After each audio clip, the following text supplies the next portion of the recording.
such as CDA, FNN, and the last one is ectoparasite. Um,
Okay.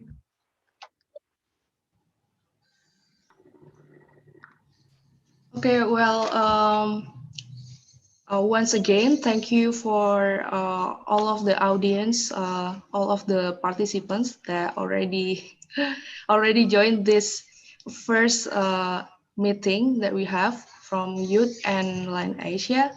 And apologize if for our technical meeting, technical wait. Okay, for the technical problems, because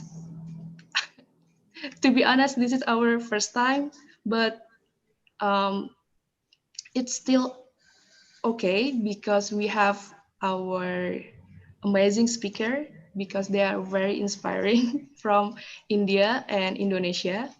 Um, Before we start our discussion with our speakers, let me introduce about Youth and Land Asia a bit for today.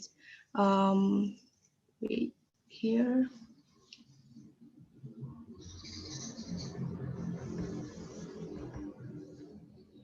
Mm,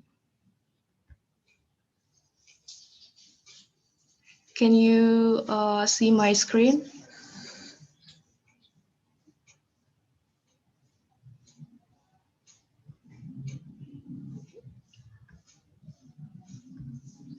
Mm,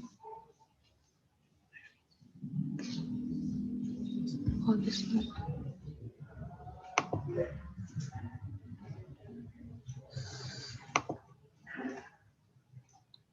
Um,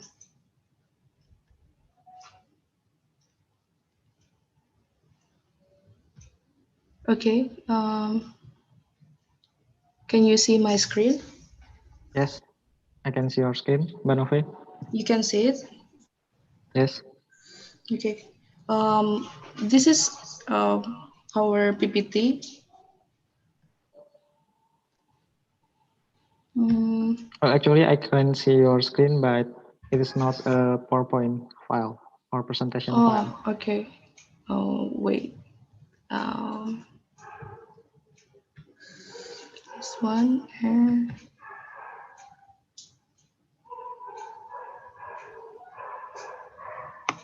um,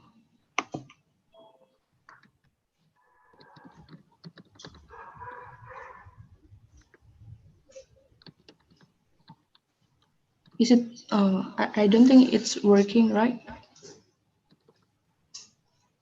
It works now. It's work now. Yeah. You can see it. Yes, we can. Okay. Um, okay. First, welcome to Fall, Voice of Our Land. Uh, um, Thank you so much for your coming. And well, here, most of the participants, we are Asia. That's why we might have a bit, difficulties in speaking English. That's why um, I try to make a open space for, sorry, I try to make a safe space for everyone so that here uh, you can you can learn something, but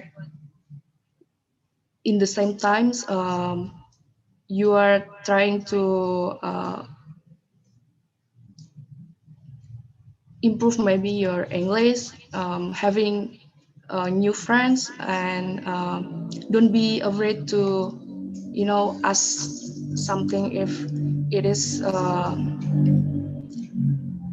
It is not really understandable for you, or maybe something new from your side, and we are also want to hear from you because we want to improve ourselves here.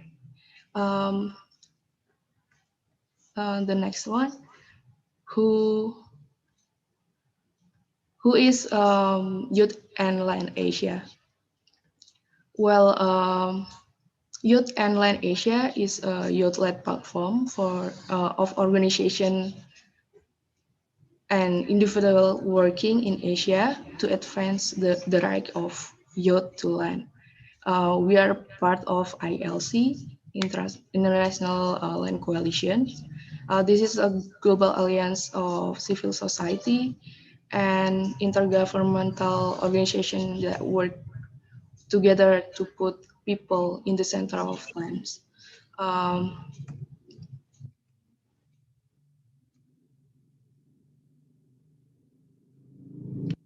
um, then what is the message that we are going to convey to our audience?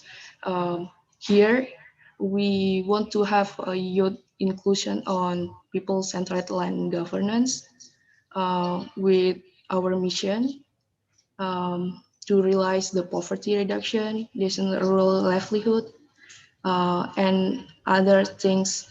And you might you might have a question like, so who is the people behind this movement? Here we have five organizations. We have AFA, ASEAN Farmer Association for Sustainable Rural Development, and then we also have CDA, um, Ekta Parisat, RMI, and FNN. Um, we all of us we are part of CBS Evans. Um, but here we believe that we cannot build this movement, the line right itself, without you guys.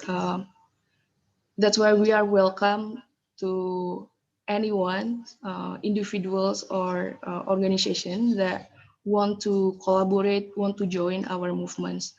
Um, we are very welcome to, have strong collaboration and any program, action, or anything that we can do together. Um, so for many of us, also me, still uh, learning about land itself. Actually, the land that actually very close to us. It is a big deal, right? That land is a source base for basic human right. Actually, uh, land can impact our economic right, social right, cultural right, and civil and political right. You know, any decision, whether it is good or bad, that we decide will actually affect our livelihood. That's why we need responsive land management, like have a good land governance, good land informations, and others. Um, we also here learn something related to land, especially for young people. Um,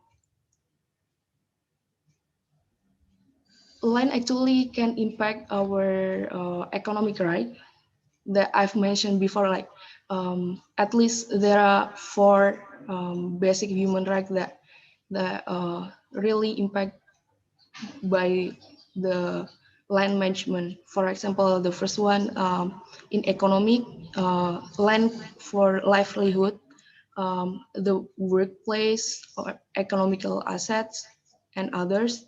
And in social right, actually we need land for our shelter, for family life, education, and also for the cultural right. We need, especially young people will really connect to land that give them a space for their event, like gather with their friends, um, for entertainment. And the last one we have like civil and political right. This is actually the land that allocated for youth projects and any other media and expression. Um, so why this session is organized? We should understand here that land is not an adult only issue. Like, if someone say that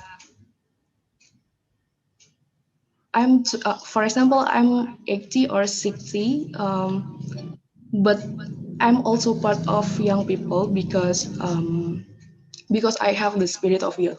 But here we need also to make sure that youth, based on their age, actually they have different needs from adults. That's why the need of land from youth itself will be different. That's why youth need to speak here, and that is the reason why we in Youth and Land Asia, we want to speak from youth perspective what we are really want to what demand that we really want. Here we are very welcome to have a fruitful discussion with all of the audience related to land. And here some activities that we have. We already have like youth and land meetings, and then some field activities. Also, since 2017, we start the movement Youth and Land Asia, um, and here is the team that we want to create. So far, we imagine that we have like digital organizer, campaign and advocacy team, and also the team for people and program. So guys, here I'm welcome to any young people to join our movement, um, because yeah, as I already said before, the to achieve the right of land, we cannot only rely on government, on politician. Uh, we need to build our movement. We need to believe that even an ordinary people, we can make a change, and every action is count. So if you have the same ideas, the same willing uh, to achieve the land right, here is the time, and please follow our social media account. And should you have any queries, you can contact me here in the WhatsApp, and you can also send to youthandlandasia@gmail or at outlook.com. Well, that's a bit from my side related to Youth and Land Asia. And the next session, it is going to be facilitated by our beloved friends from ILC, Mbak Andita. Yes. Where is Hi. okay? Hi, Uh, Novia. you already be the co-host or not yet? No, so if you could continue sharing the presentation, that would be great Oh, okay. because you have the questions there. Oh, okay. Um,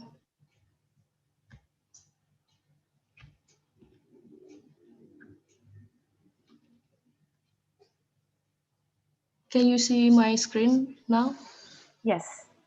Yes.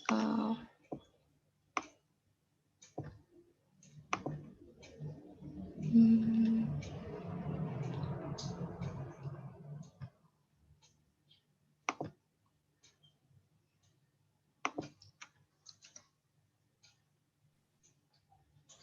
okay. Okay. Thanks, Yes. Novia. The right one, the slide. Yes. yeah, from now, yeah, we can stay here for now. Mm. Okay, so before can I start, Novia? Yes, please. Okay, before we dive deep into discuss on the role of youth in advancing land rights in Asia, let's also introduce our speakers. And also before that, I'd like to introduce myself. My name is Andita. I am based in Jakarta, Indonesia. I'm from Indonesia. I am the communications officer of the Asia office of the International Land Coalition.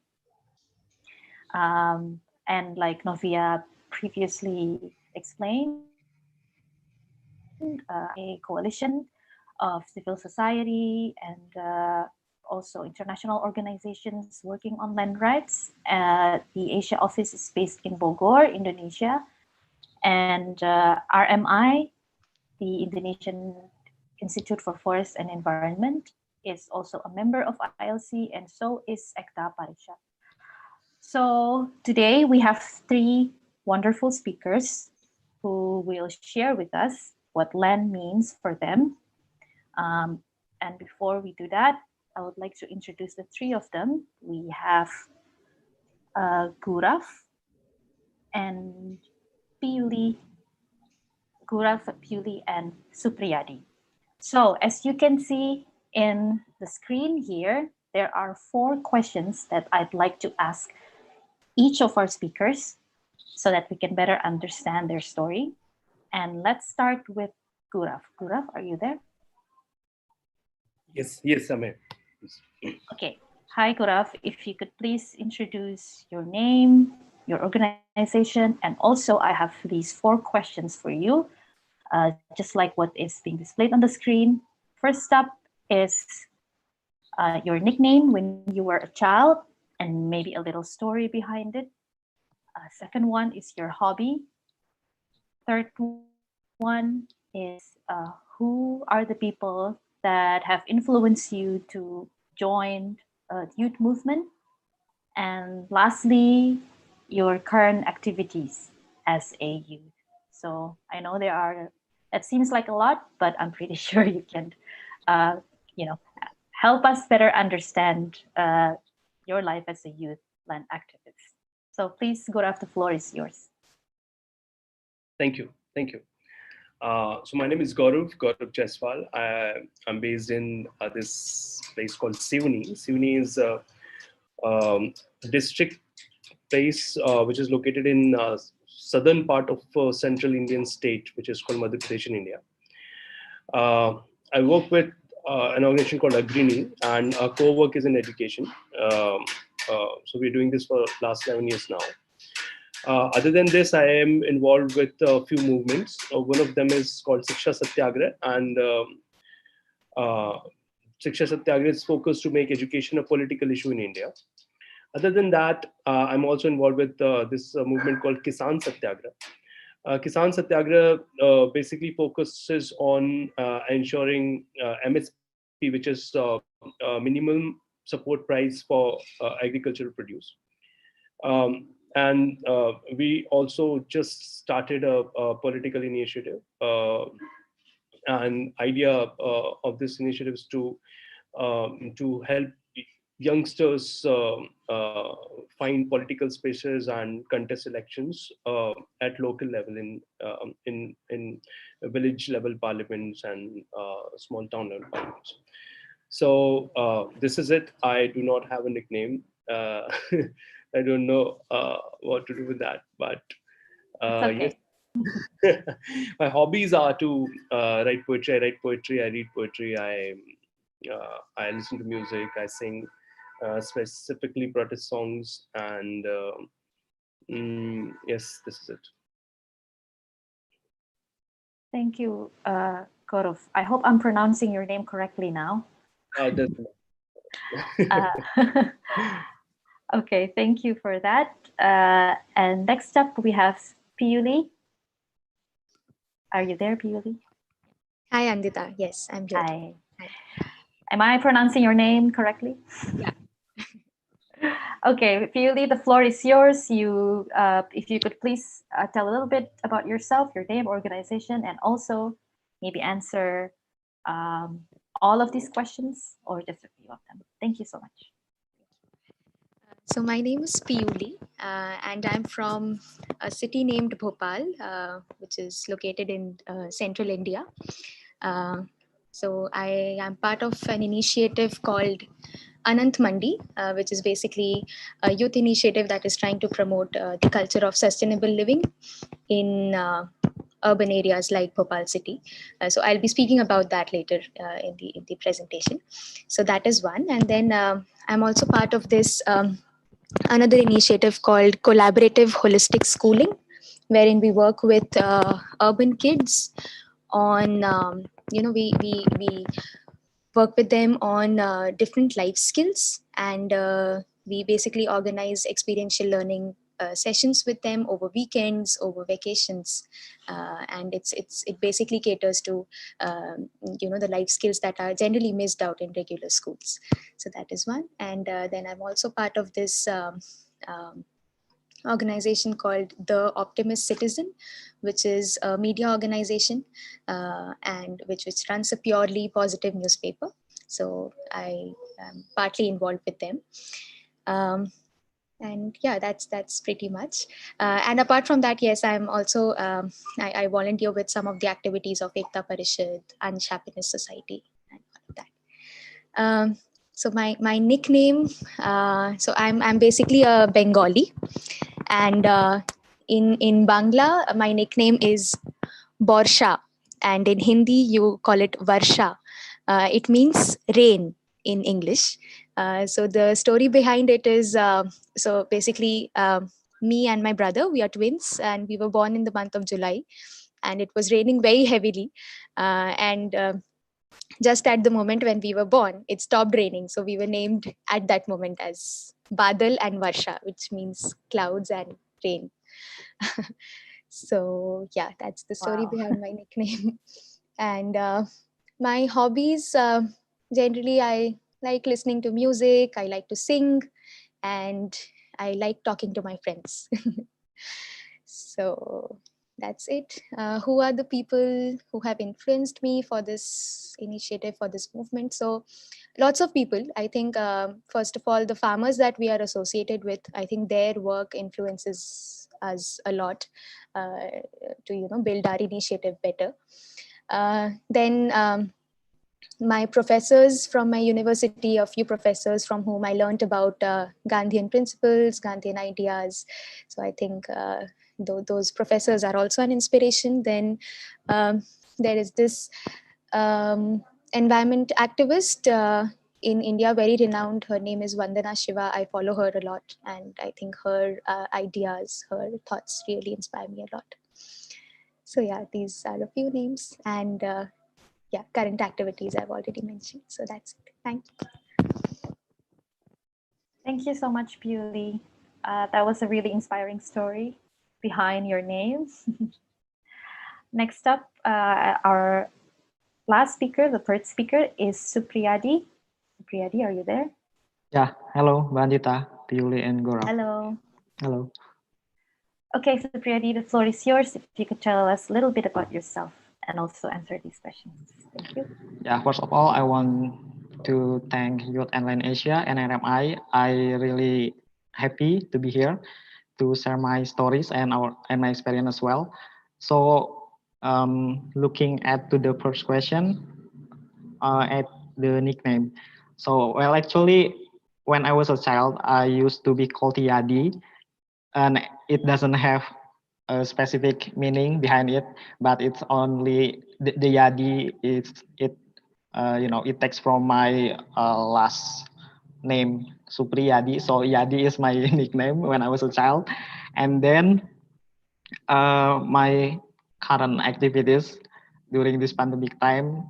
The first one is I really love watching the movies and series, and then I also a full-time sleeper, so I really love sleep when I have a leisure time, and also I love reading, and then secretly I also love singing, but it's when I only alone.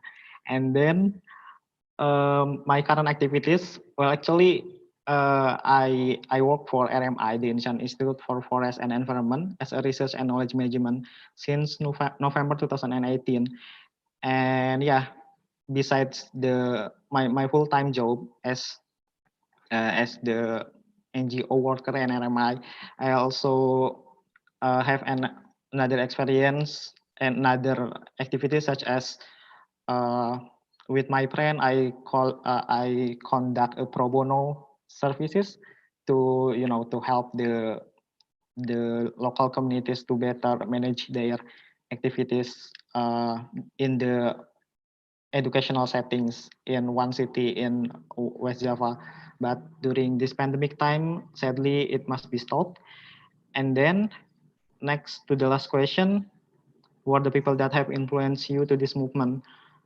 Well, when Piuli explained her answer on this question, it popped up in my mind that one of the people that really inspire me is my parents too, because I was born and raised up in a farmer families in Kuningan city, West Java, and yeah, since I was a child, I really involved in the agricultural activities, and then when in the, that's it, the person that influenced me personally. But professionally, I would say that the person that really influenced me to this movement is Atila. So actually, she is also here because I say her name because this is my first time job as a full time job in NGO. In 2018, I was graduate from the University of Indonesia. So this is so Katila also introduced me to this issue, youth and land, and it helped me a lot during all the process and really inspired me. Thank you, Mbak Andita.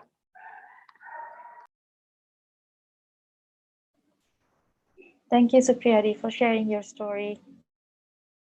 Interesting to hear about, how you also got inspired by your family to join this movement and, bringing positive contribution as a young person to the land movement. And we're gonna move forward now that we have known our speakers more intimately. So the next one, I think we're gonna hand this over to Piuli and Gaurav. Is that right, Sofia, to do the Pecha Kucha presentation? Yes, right. It's time for Pecha Kucha. Okay, so So we want to be the first voluntarily. Maybe Gurav want to be the first. Oh, yes, I can. Yeah. No problem. Um, Wait, I will stop my screen first and go to your presentation.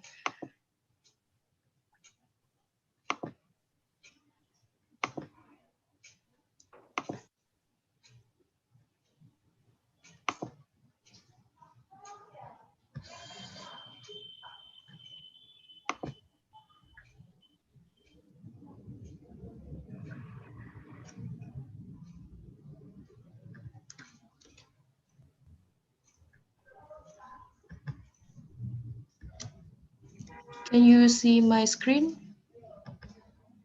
No. Uh, um, um, um, um.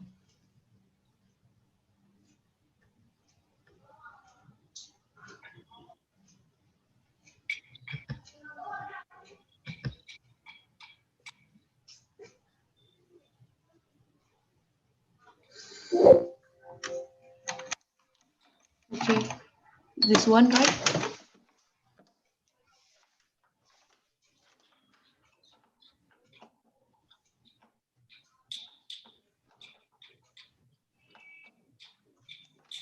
Hello?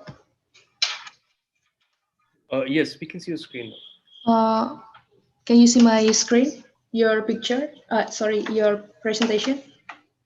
No, I can't see. Okay, wait.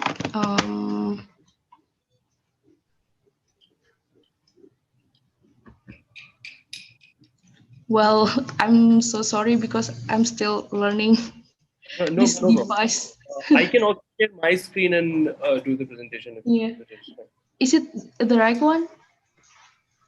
No, it's not. Mm, not this one.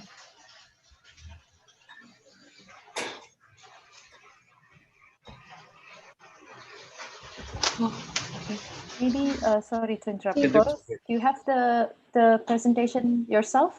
Yes, I do have it. Although it's up now. Ah, is this the one? Yes, Yeah. yes. Can we have it in full screen Ah, now?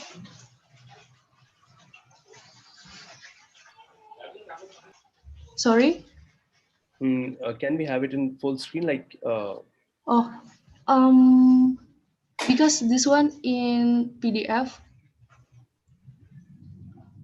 this one maybe. Um,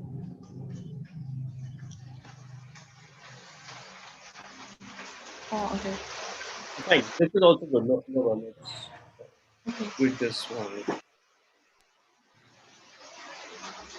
Here.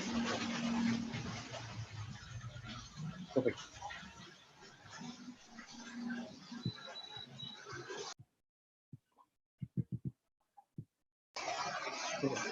Okay. Should I start?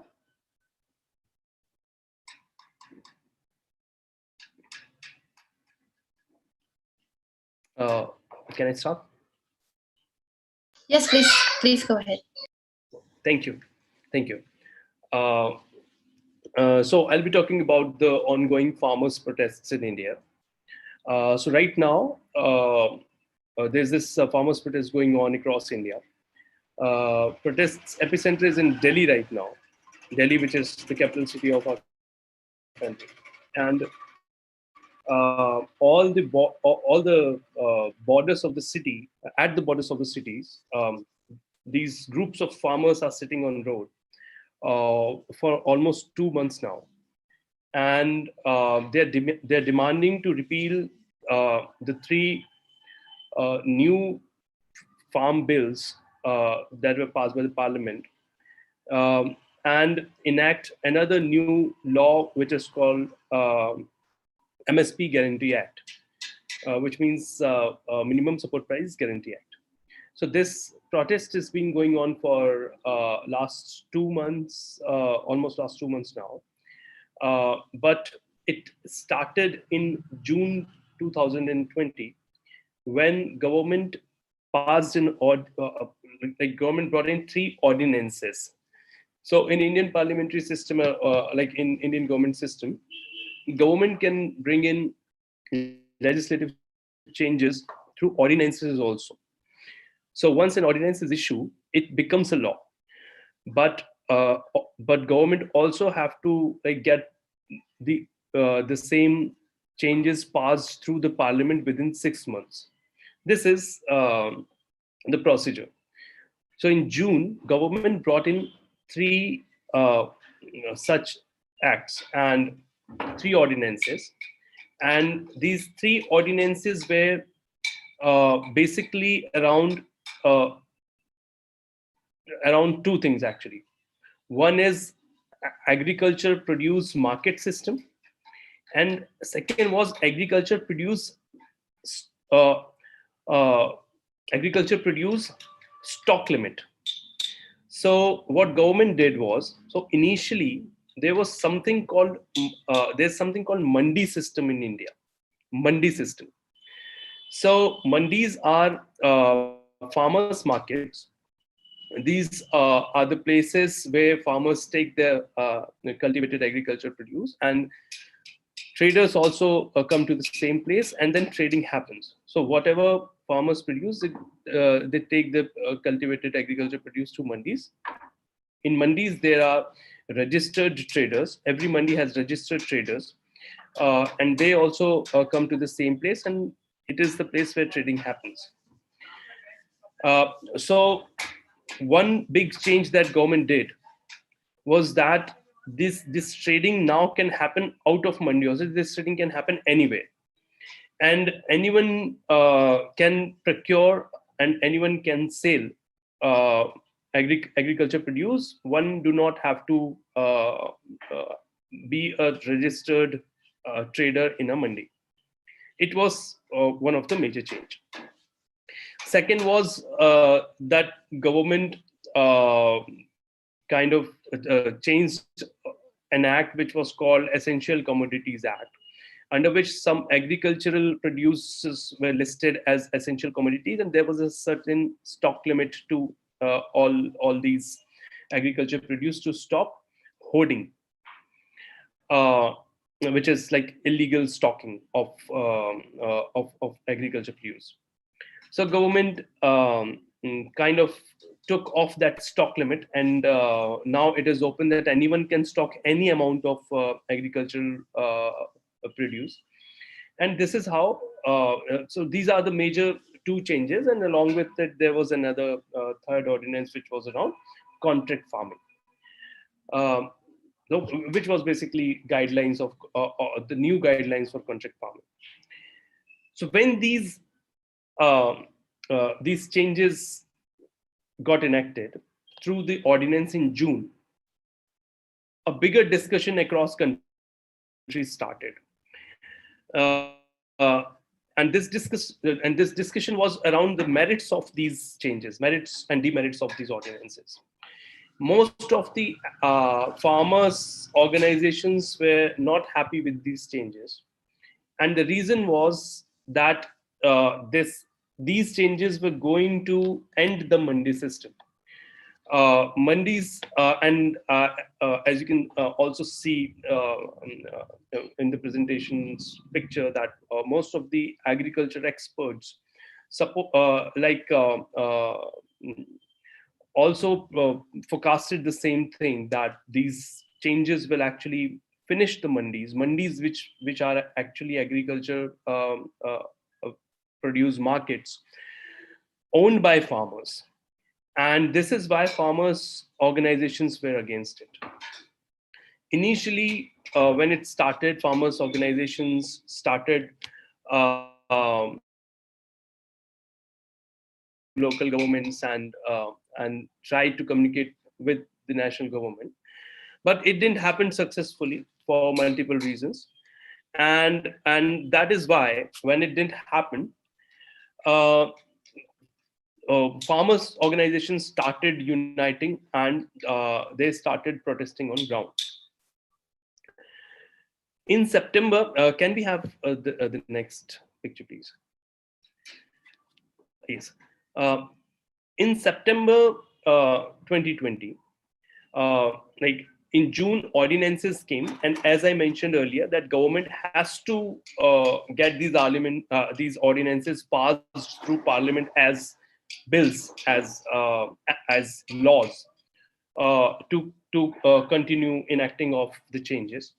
So in September, government brought in these changes into the Parliament floor, where most of the opposition parties voted against the ordinances, and and a little violence kind of also happened. Like some of the opposition parliament members threw away the copies of the bills, and they some of them walked out of the parliament house as a protest. And in between all this, in between all this, uh, the three bills were passed as laws.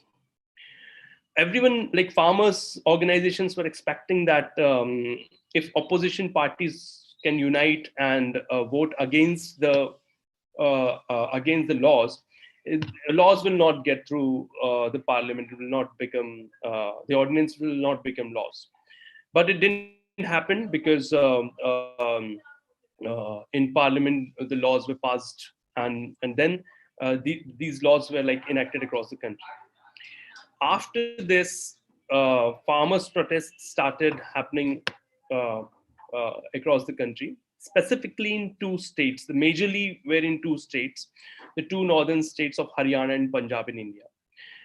Because structure of mandi system is very strong here, farmers have been benefited through the mandi system for last 3 decades very well. And this is why in these two states we in India we find the richest farmers who have earned very well with through agriculture. So these farmers started protesting in their states initially, and in December, they after protesting 2 months in their states when they were not able to successfully communicate with government, or you can say that government didn't approach them uh, uh, for the communication. Finally, they started to move towards the capital city, which is Delhi. In December first week, this movement started from Punjab and Haryana to Delhi, and from different states also. Different farmer organizations from across the country moved towards Delhi, and the protest started. Can we have the next picture, please? Uh, can we have the next picture, please?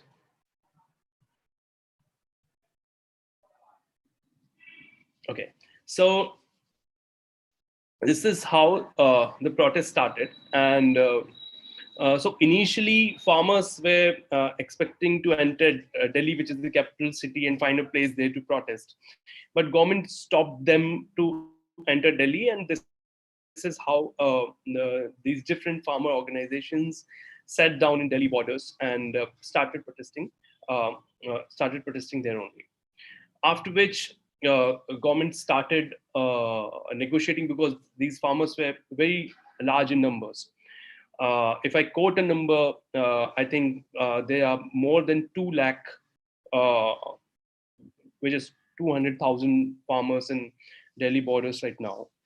And because the numbers were very high and government was in pressure, they started communicating with the farmer leaders, and the negotiations started.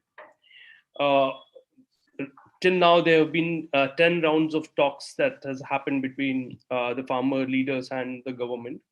Farmer leaders are still demanding for repealing of the three laws. The government is proposing some changes, some amendments uh, which are not acceptable right now for the leaders. So uh, also like on 26th of January, which is the Republic Day of India, uh, uh, these organizations collectively announced that they'll do tractor rallies across the country, and will do it in Delhi also. So tractor rallies happened across the country. Like the district I belong from, the place I'm in, we conducted a tractor rally, in which almost 2,000 tractors, farmers with tractors, participated. It was a big rally, and such rallies happened across the country. Um, some violence also instigated during the tractor rally in Delhi. And so right now there's this situation where no solution is coming out, but the protests are still going on. Can we have the next picture? Sorry, Gaurav, to interrupt. You have 1 more minute. Thank you. Yes, yes.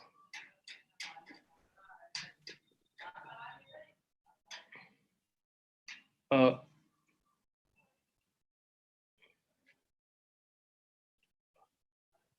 okay, yeah. Can we have the next one? This is one of the pictures from the tractor release that I was talking about.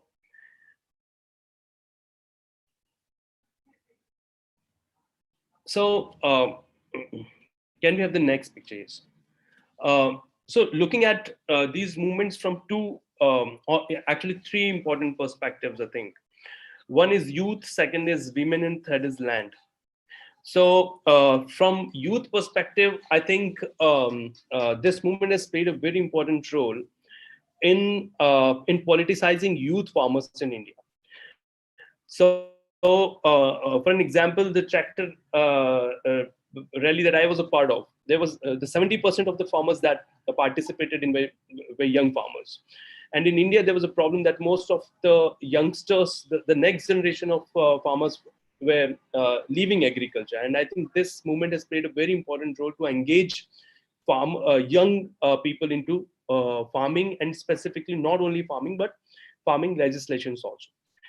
Second, looking at it from the women perspective, the amount of women that are participating in the protest is commendable. Like usually, most of the farmers protest in India, or even if you'll say farmer in India, the image that pops up in anyone's mind is of a male. But the amount of female protesters that are right now sitting in the Delhi borders has made it very clear that the women participation and also it is a movement where women are capturing this space of agriculture also, and it is very interesting. Third is from the land perspective. So one of the major thing that is being which is one of the perceptions in the minds of farmers also, and it is I think that it is quite true too, that farmers are saying that our lands will be taken by corporations if these acts are enacted. And we also see a little merit in this argument, because if you'll see the laws in detail, like a few of the clauses says that once you are like in the contract farming, if once you are into the contract with any of the agency, you cannot take loan on your land. And there are multiple other things also. We can go into the details of the laws, but it will take a lot of time.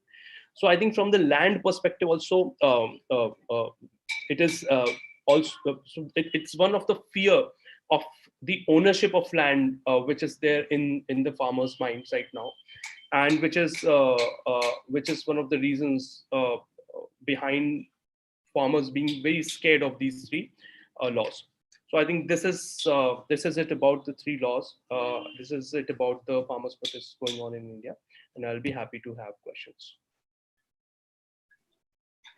Thank you, Gaurav, for your insightful presentation on the current situation with the farmers' protests in India. And we're aware that it's still going on till now. And I hope the government will come to a resolution soon and actually repeal the three new controversial laws, because that's the demand of the farmers in India, if I remember correctly.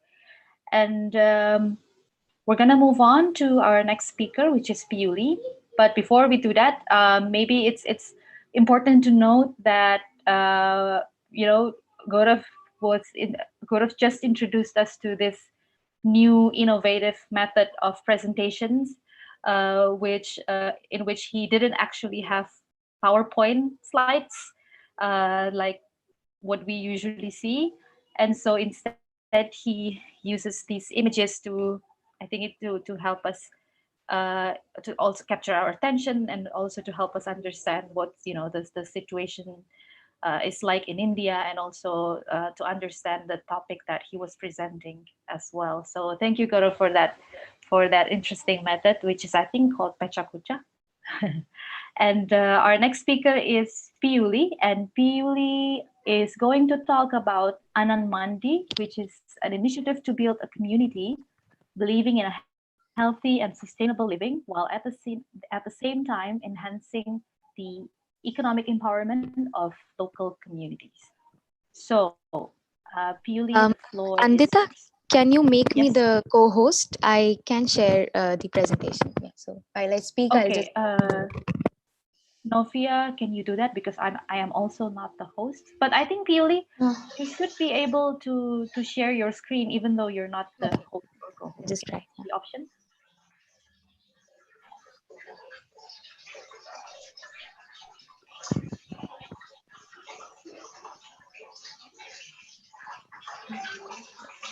Can you all see my screen? Not yet. Not yet. Yeah, Novia, if you I could think. stop. Okay. Okay, great. Yes, no. Yes. Yeah. Go on, Pioli. Yes. Okay. So, hi everyone. So, I'm going to speak about this initiative of ours that's called Anant Mandi.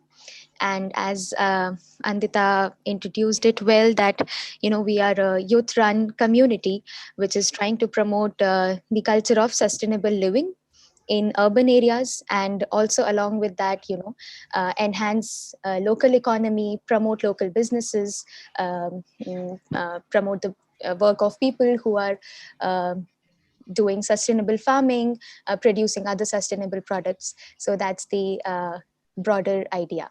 So I'll just go ahead and start the story. So this is me and my friend Soumya. So we started with the initial idea, and then went around, discussed it with other people, other youth groups, and collaborated with them and started it together. So the initial idea was, so we were part of, Soumya was also part of a few networks which works on sustainable living and agriculture and all of that. And I was also when I was in the university, I read a lot about this, and I was also visiting a farmers market there in Bangalore. So we had an idea of how we were also very interested in starting something similar in Bhopal. There was not much talk around, not much dialogue around sustainable living. And whenever the question of environment comes in place, there's only talk about that people should not cut trees, and they should use less plastic. But when we talk about sustainability, it is a lot more than just these two things. So we thought that we could maybe create a platform where people can come together and um, start adopting some practices, some culture, and there should also be dialogue around sustainable living practices. But how do we do that? So we did not want to make it just discussion based, or just on an awareness, just as an awareness platform. We wanted to give people real alternatives where they can also start adopting practices. So under sustainability, under sustainable living, a lot of things come in, but we thought that we'll start with food, as in agriculture and food systems, because every human being, if we are eating, we are part of the food system. If we are growing, we are part of the food system. So I think every individual alive on earth is part of this entire chain. So we thought this would be a good theme that can bring people together. So we took up food and agriculture.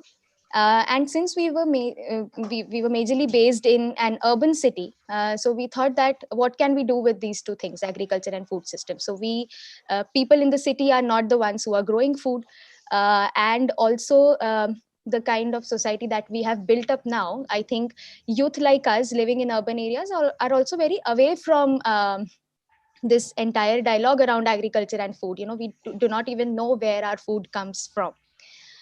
So then the idea started shaping up a little, and then we took this idea to another youth initiative called Go Urban, which has also come out of the work of Ekta Parishad. So Go Urban's work also revolves around bridging the gap between urban and rural youth.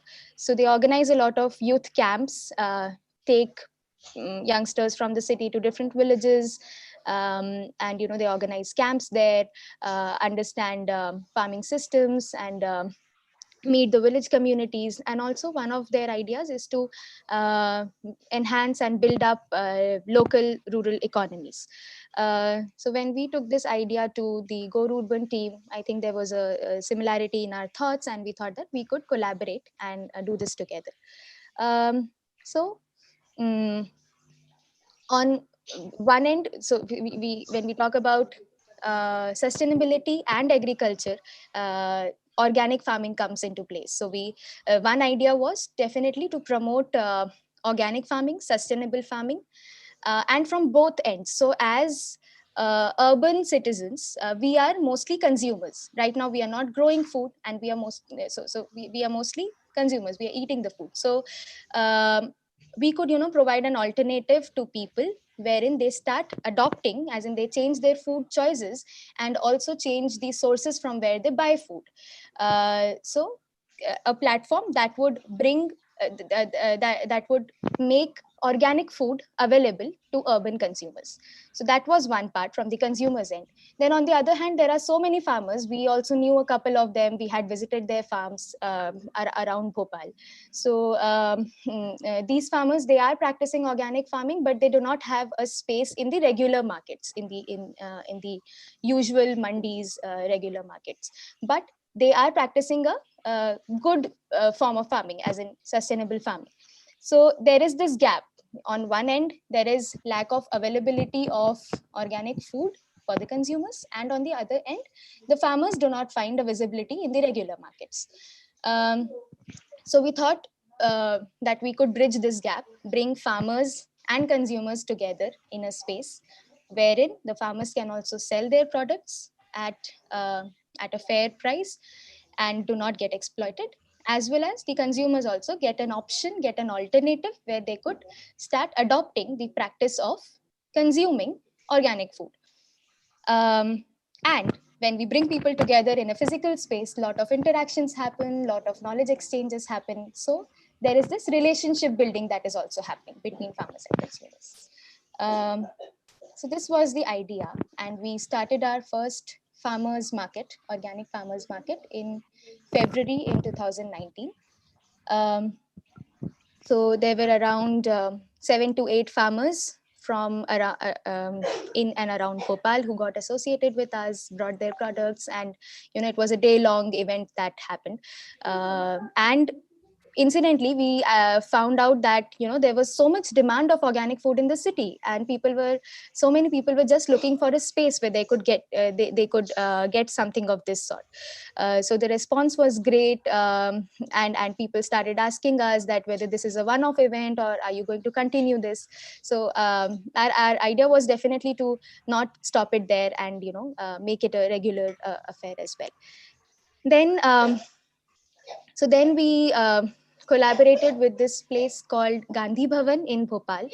And also because the idea of a farmers market, the idea of sustainable agriculture, and also strengthening local economies aligns a lot with Gandhian principles. So this is another collaboration that took place with Gandhi Bhavan. And then on, we started putting up all our farmers market in Gandhi Bhavan itself. So right now it's a collaboration between Anant, Gorurban, and Gandhi Bhavan. It's a collaborative initiative. So yeah, this is how it looks.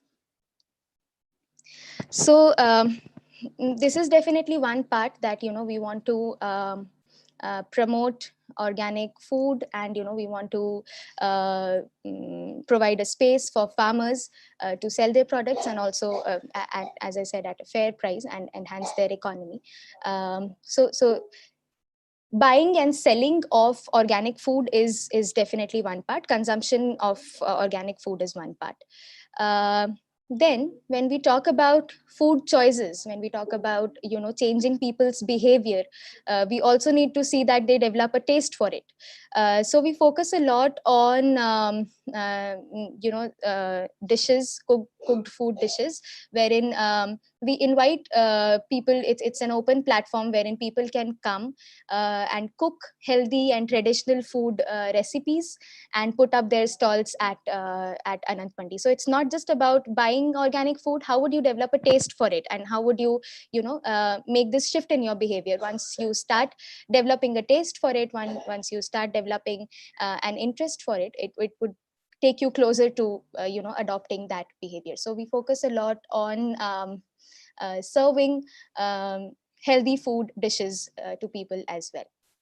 And there's a lot of involvement of the youth in our team, especially for this part, especially for the cooked food stall part. Yuli, sorry, you have Yeah. 1 more minute. Thank you. Oh, okay. All right. Um when we also talk about livelihood, there are people in urban cities who are not, farmers, but they also they are artisans who make a lot of handicraft items. So we also incorporated this part into our market, wherein there are many women who live in slum areas who could also, be a part of this market and sell their products here. So it's open that way, it's diverse that way. It's not just about food, it's also about strengthening local economies in other areas.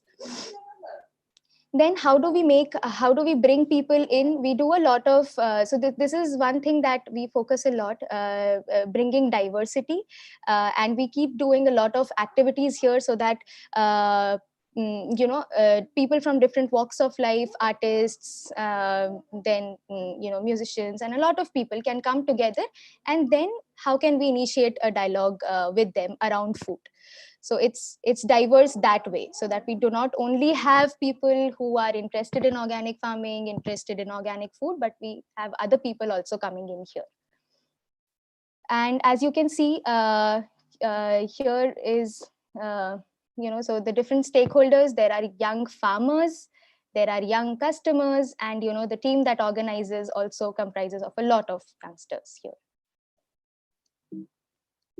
Oops. So then this was the consumption part, eating part, and buying organic food part. Then when we talk about sustainable practices, the next step comes in as whether or not you can also grow your own food. So we thought that if we are working with organic farmers, we are working on a farmers market, we should also learn the process of organic farming, and we should also engage with the land a bit ourselves. So this is another project that we started. It's a community farming project. So we are doing this in collaboration with a landowner here near Bhopal. So basically, we are growing an organic vegetable garden here, and so it's purely a lot of youngsters visit here every twice every week, and right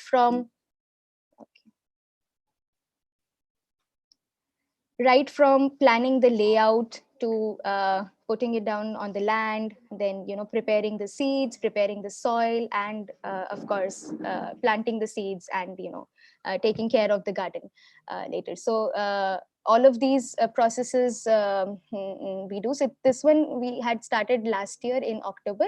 So this is basically, the idea is to make this as a learning space for urban youth to come and learn farming together, and also engage with the land, so that we develop a better relationship with food, with our land, and we understand the farmers' issues better when we start growing food on our own.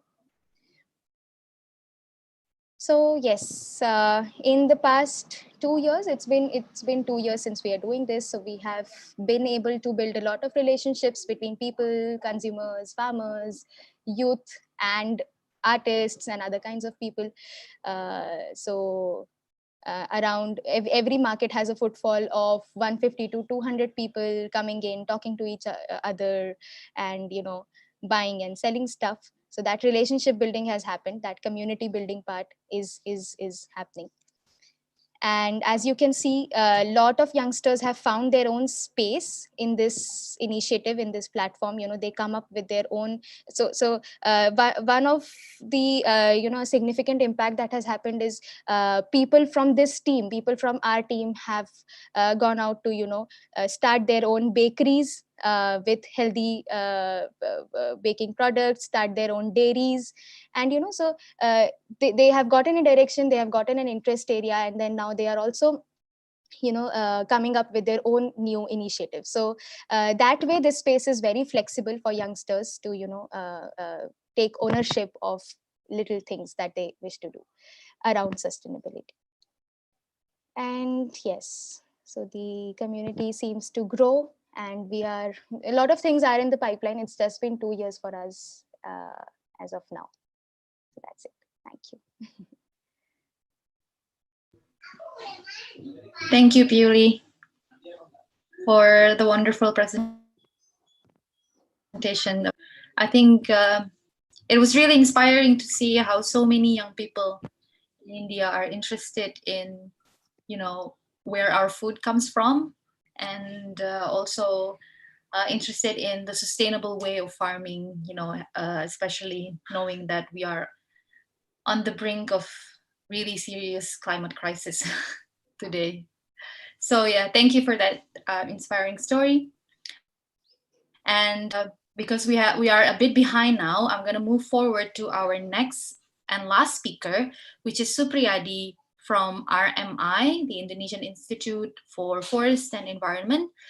So Supriyadi, you have 10 minutes for your presentation, and I believe you will be sharing an initiative to reconnect youth and the concept of ingenuity. Yeah.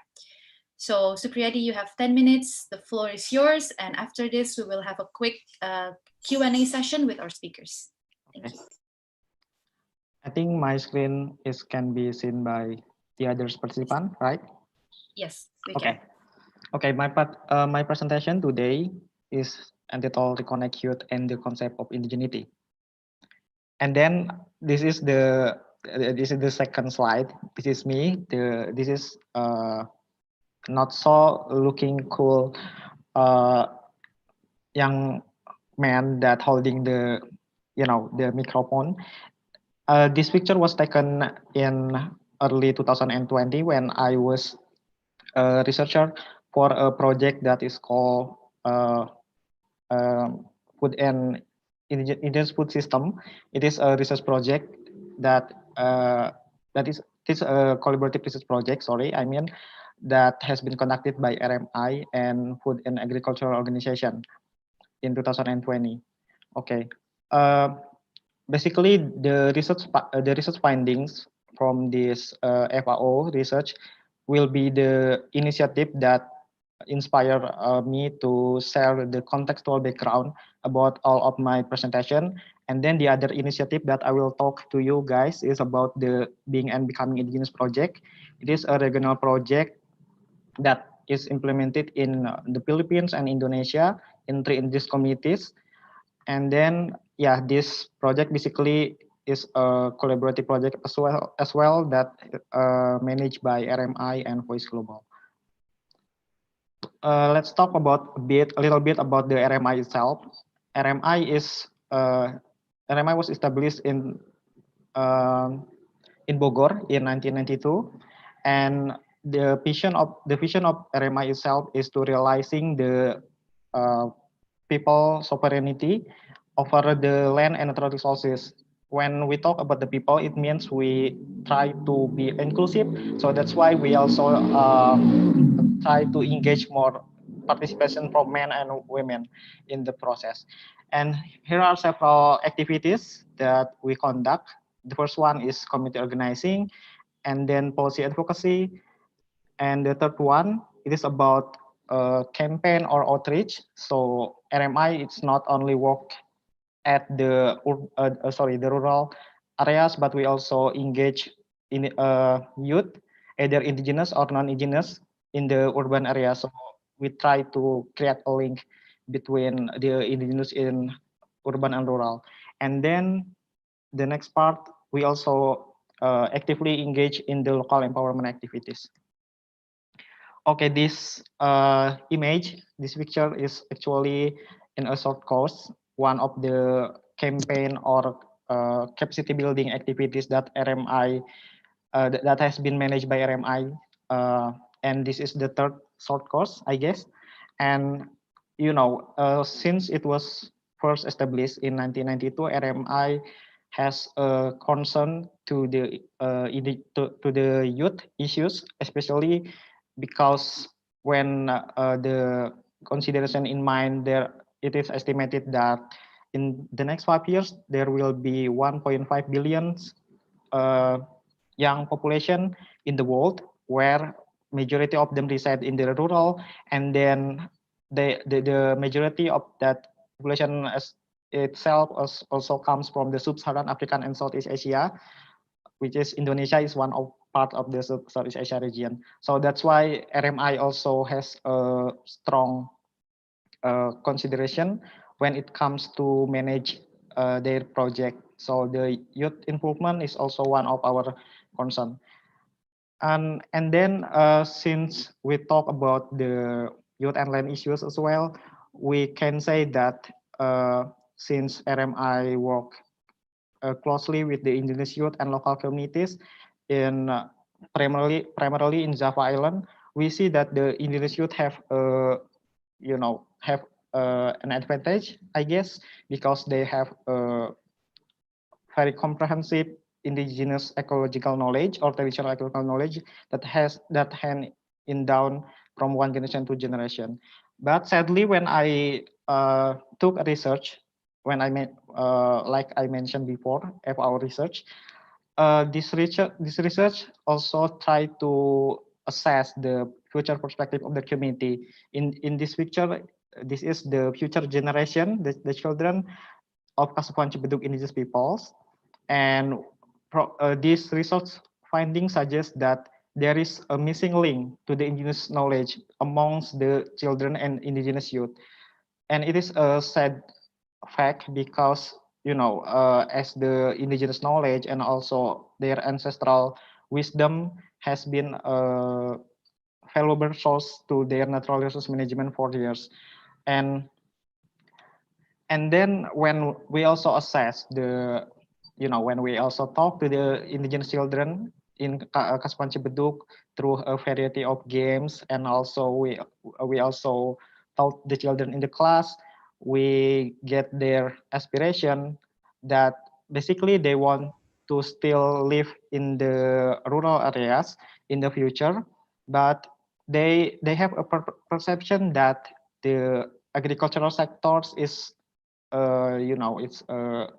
it's like a conventional profession that has not will give much earning to their income. So that's why they only intend, most of them, the children that I have shown in this picture, majority of them want to uh, work in the urban areas. So they want to migrate to the urban settings to give to get another uh, another resources or income for them in the future.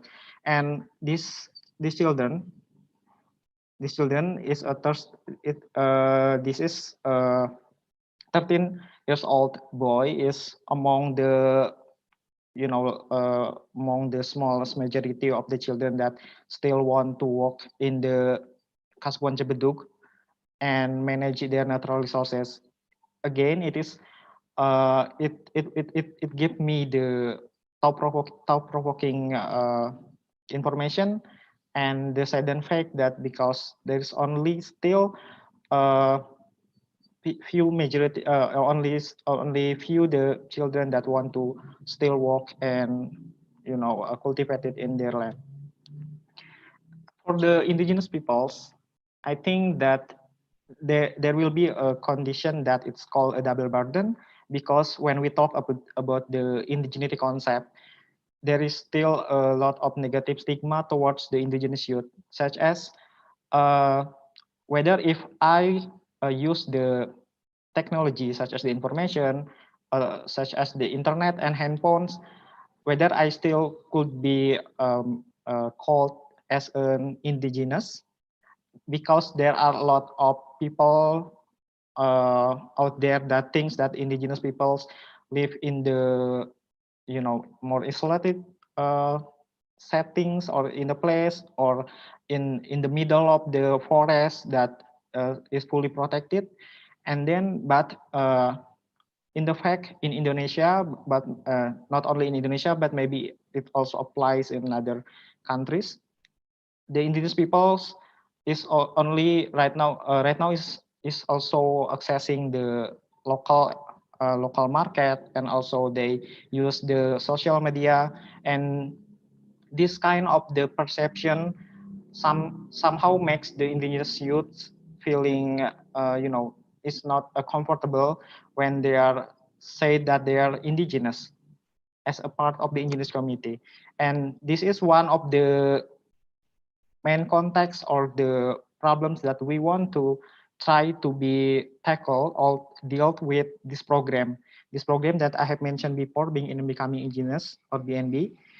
In Indonesia, this project is implemented in Banten, which is Kasepuhan Pasir Ris Indigenous Peoples, and the other one is Molo Indigenous Peoples in East Nusa Tenggara. And in the Philippines, it is managed by AVA, our partners in the Philippines, and Pakisama as well, which they work with the Dumaga Tremontando in the Rizal, Philippines.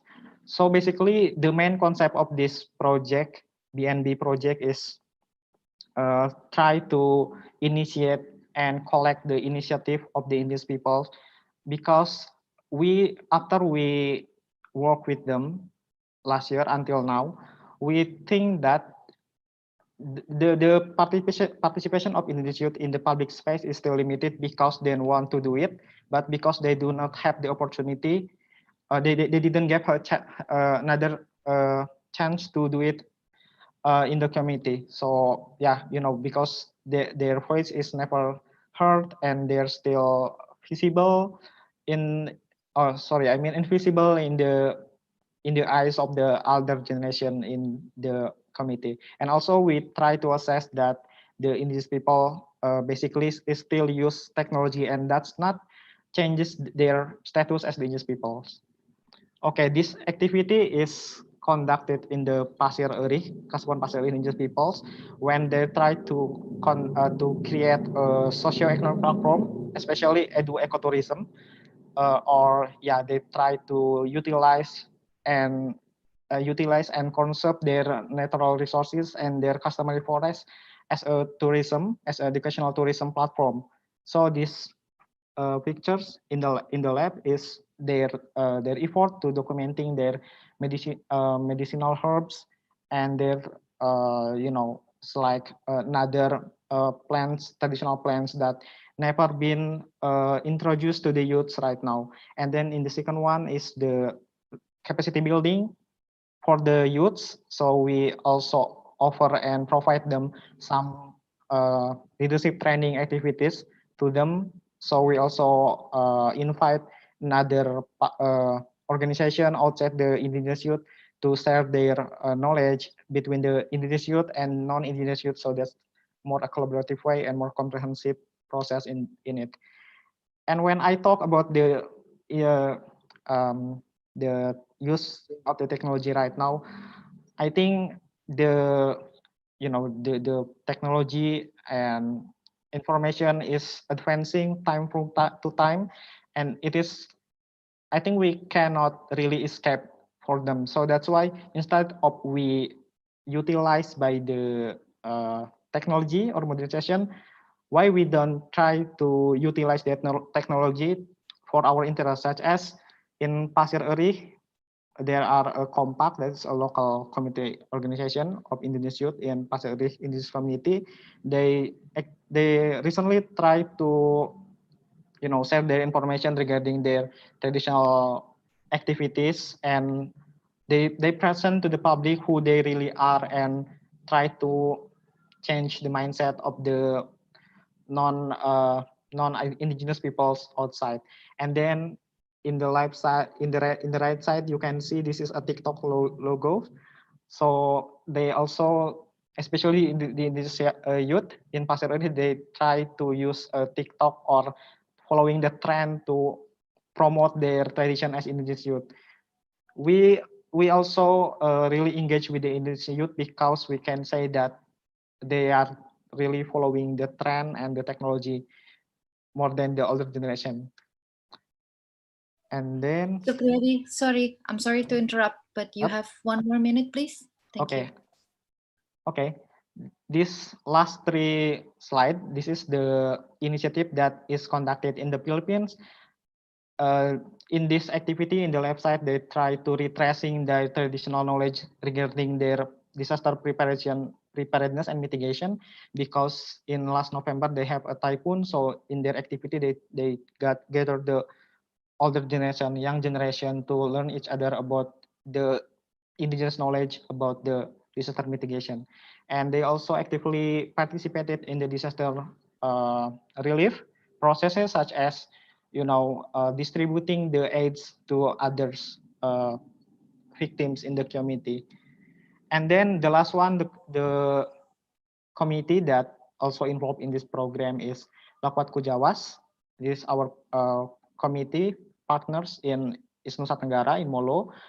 And in the website, they have a platform that is called Skoltomolog. It is like a contextual contextual non-formal education. So it's like a platform where the indigenous youth can learn about their tradition, and they also really try to involve the older generation to talk such as about the gender issues or about another traditional art and so on.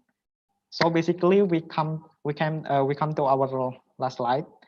It is about just thinking this is as the conclusion pictures and conclusion slide. This is the indigenous youth of Pasir Eri, Kasuban Pasir Eri, that they played the game that need to be collaborative works in it to be successful in it. It reflected that if we want to go further together, we need to more inclusive action and intervention. So that's why we need to engage the older generation to to digest their information that is valuable to indigenous youth. Also, we really need to involve more the indigenous young women and indigenous women as well, because if we work together, I think we can achieve better. That's it. Thank you, Mbak Andita. Sorry if I talk too much.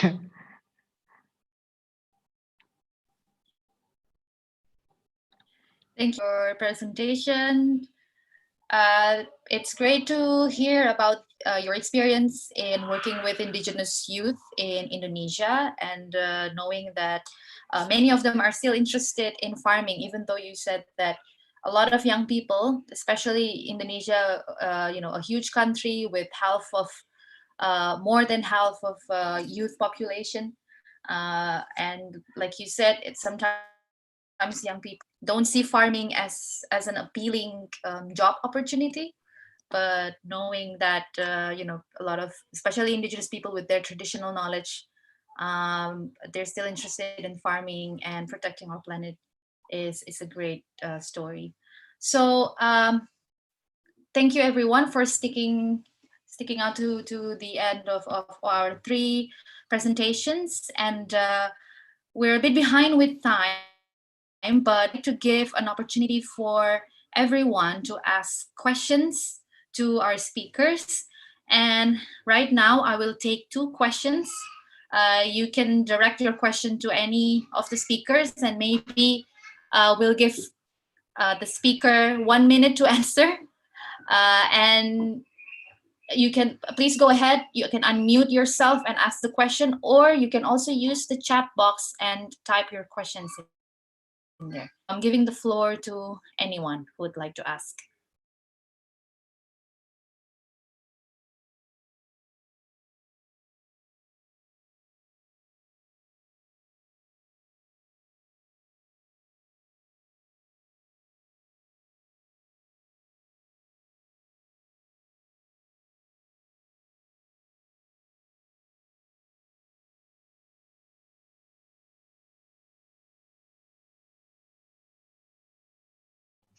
I think someone raising.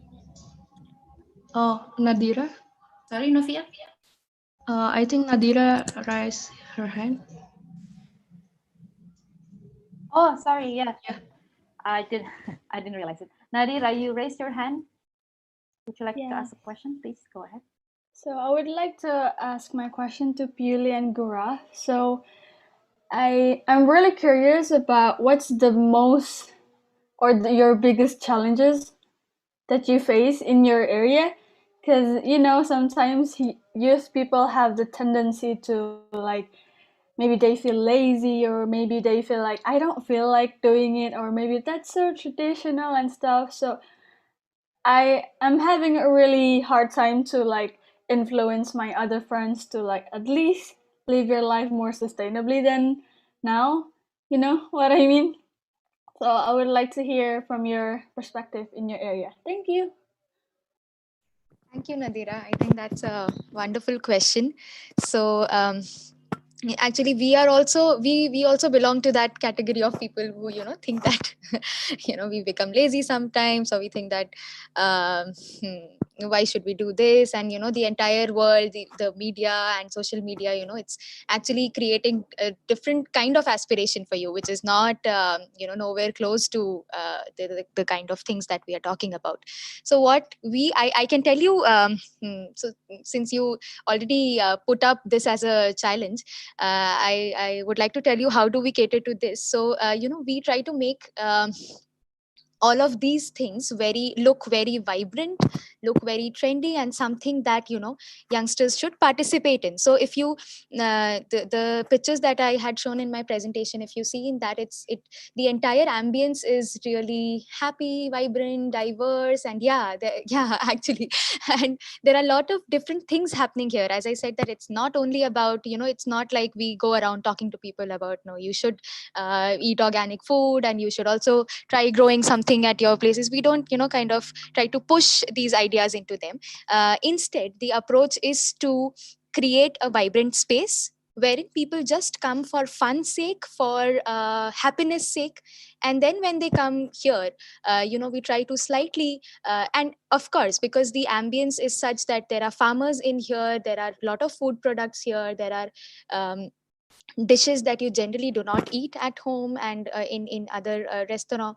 So that idea slightly eventually flows in to people. So now if I see in the past 2 years, a lot of people in our own team have they have developed so much knowledge about all of these things. Now we really talk about food, we really talk about let's not eat from this restaurant today, let's just cook ourselves or cook something healthy, and let's just do that.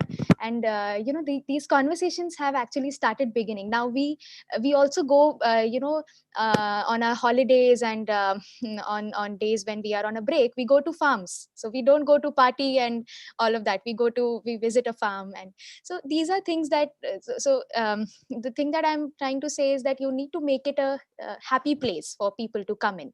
The more we push ideas and we keep pestering people, that doesn't work a lot. So we need to make it diverse, we need to make it vibrant.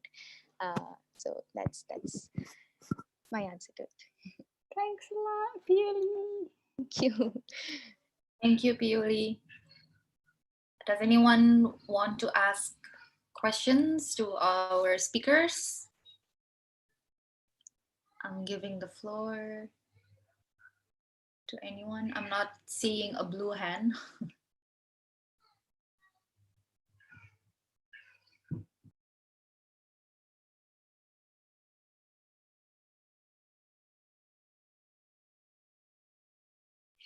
Anyone? I'm sorry about the background noise. I have my family at home.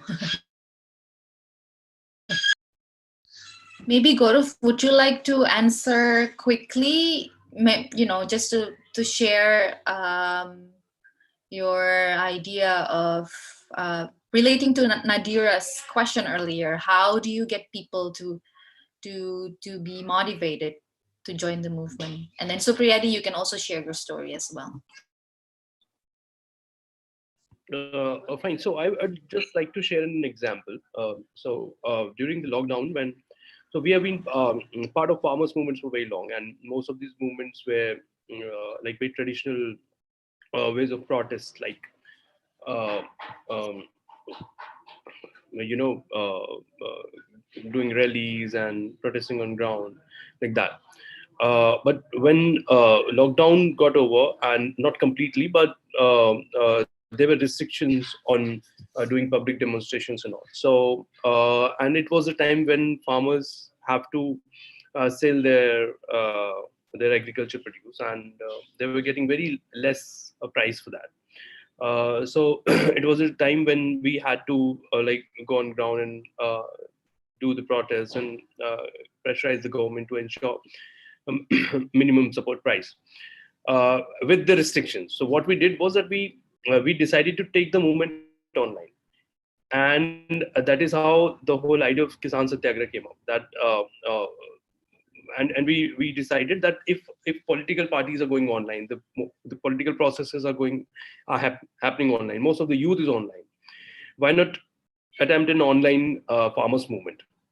This is how it started. It was the first such attempt. It became so successful that a lot of national media came in and covered it, and this is how we were able to connect a lot of youth. And we realized that uh, the people that we were interacting with before Kisan Satyagraha happened were mostly people aged 50 plus, and they were the nodes for farmers protests. But after that, like when we see this change, like last week with the rally that happened, was completely taken up by youth. It was completely led by youth, organized by youth. And I think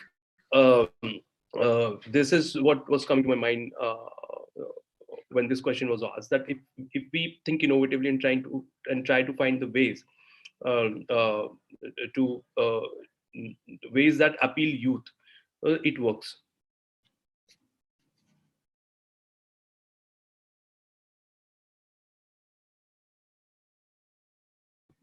Oh, sorry, I was muted. Thank you, Gaurav, for your story.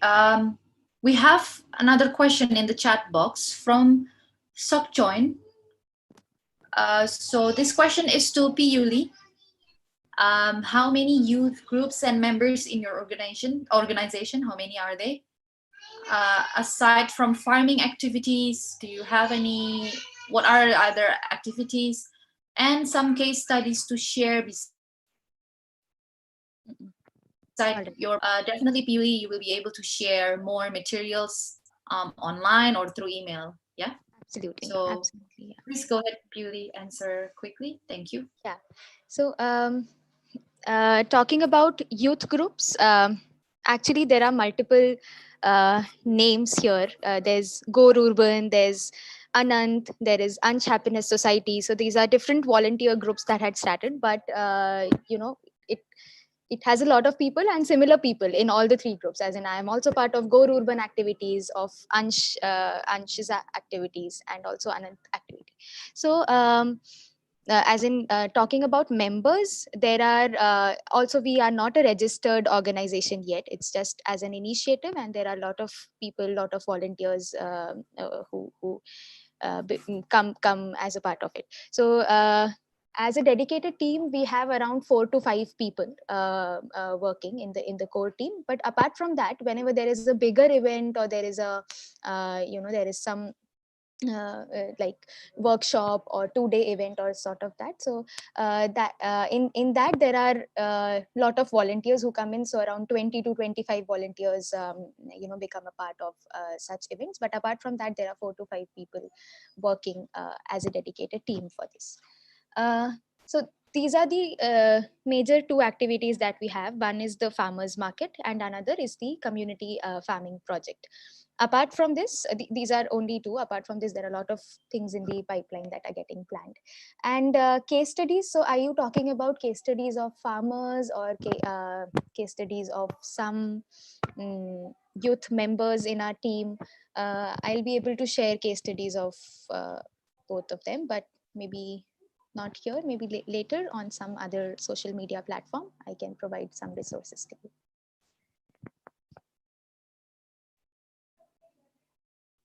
Thank you, Pili. There's another follow-up question from Sok Joint, facing challenges to mobilize young people to take part in youth program.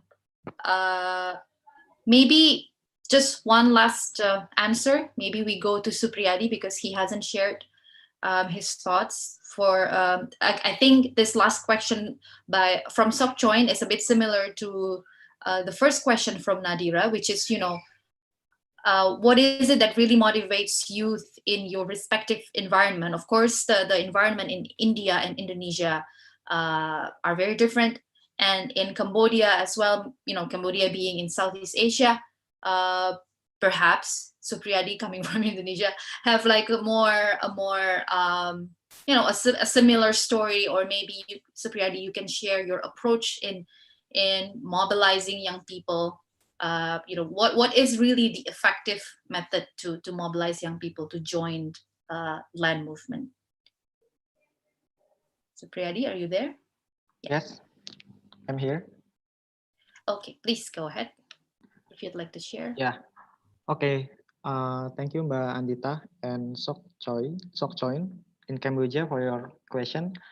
I think actually it is we when we are trying to mobilize the youth in the farmer movement, we in Southeast Asia or maybe in other countries that have the same issues that share the same issues, we are facing the same challenges, which is how to more engage in this youth in the process of the movement. So from our perspective in RMI, based on RMI works, we think that the first one, we need to more engage the parents, especially to give the information about what is the importance for the youth, especially to join our movement, because I think when we are talking to the parents, we need to talk about the short-term impact on the project or the program that we are going to manage.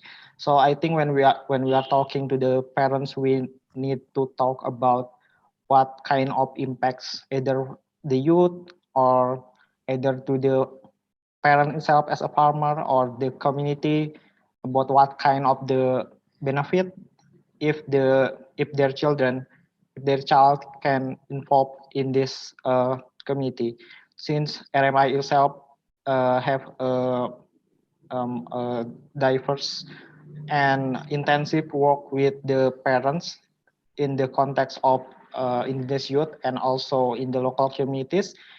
I think it is one of the practice that need to be or maybe that you can adopt in your context. And then since I also talk about the research thing and baseline data thing, we also uh, uh, we need to reinforce the supporting environment when we are trying to give more chance to the youth to be more involved in our partner movement. So I means that when we are talking or working with a specific community or about the farmer, we need to collect the indigenous youth. Sorry, because I talk about indigenous youth, so I automatically say indigenous. I think we need to collect the information about your youth perception, their hopes to their self, and their aspiration for their community as a whole. And then we need to talk that findings to the government in the local, in the village level maybe, or maybe in the city or the regency, and then uh, we brought that findings, and then we try to advocate a more informed or more use indigenous youth in a youth perception on on their willingness to take part in the farmer movement. So and that the government or the authorities can also give a more supportive, maybe some budget allocation or maybe another regulation. So that's why uh, the farmers families can more better understand about the meaning behind the involvement of the youth in that such kind of movement. That's it. I hope that answer your question. So join. Thank you. Thank you, Supriyadi, and everyone else for sharing. Okay, I think we can conclude this discussion. It has been a very engaging one.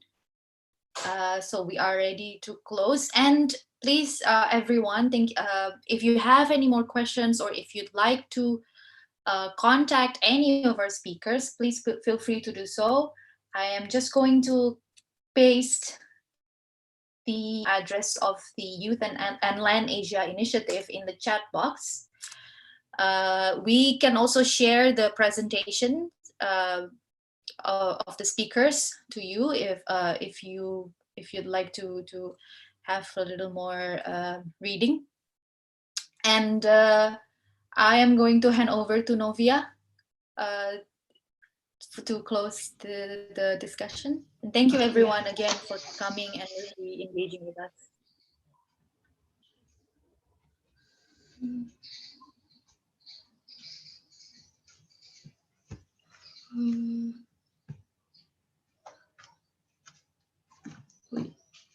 So these are the social media accounts of Youth and Land Initiative. Please follow on Twitter, Instagram, Facebook. Same social media handle for each account. Yeah. Well, I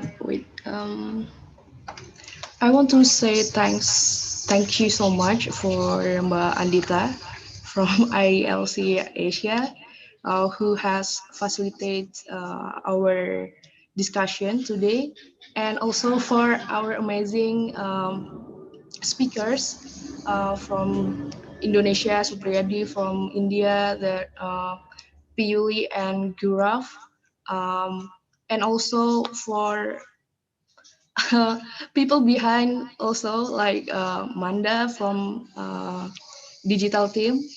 She also managed with the design, the uh, the YouTube live streaming and others. Also many thanks to all of people that already share the information related to this agenda. Well, again, um, first I want to say sorry because maybe there are many technical problems during this event, but uh, let this technical problem be our learning, um, because we plan to have like next fall voice of our line, the discussion with young people. And guys, if you have any information related to youth that want to speak about youth recognition, youth and land, and uh, other issue related to this movement, we are very happy to contact with you. And here again, you can follow our social media, and very welcome to join the movement. I think that's all from my side. Can we have picture together? You want to be in the picture, please turn on your camera. Yeah, please turn Just on the for camera. 2 seconds. Well, wait. Maybe 2 pictures and 1 video, but it's already recorded, right? So maybe a bit strange, but it's totally fine. Well, let's start with the picture first. Let's say what fall, maybe fall. You can imagine that you are trying to sing something. You can say fall in 1, 2, 3, right? 1, 2, 3. Fall. Okay. One more. Wait. I need to save this one first.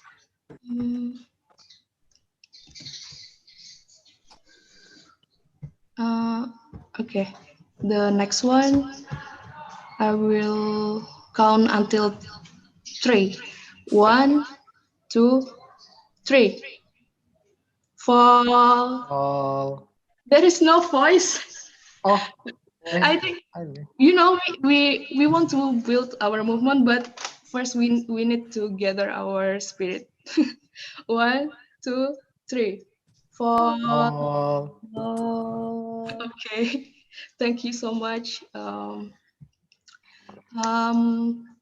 Again, if you have any question or you want to collaborate with us, please contact us to Youth and Land Asia, or you can go to our social media, Facebook, Instagram, and uh, we are very happy to have our first YouTube video. Please go there. Thank you all. Um, Bye. Thank you. Thank you. Thank you Thank you everyone for very hearing much. us. Yeah.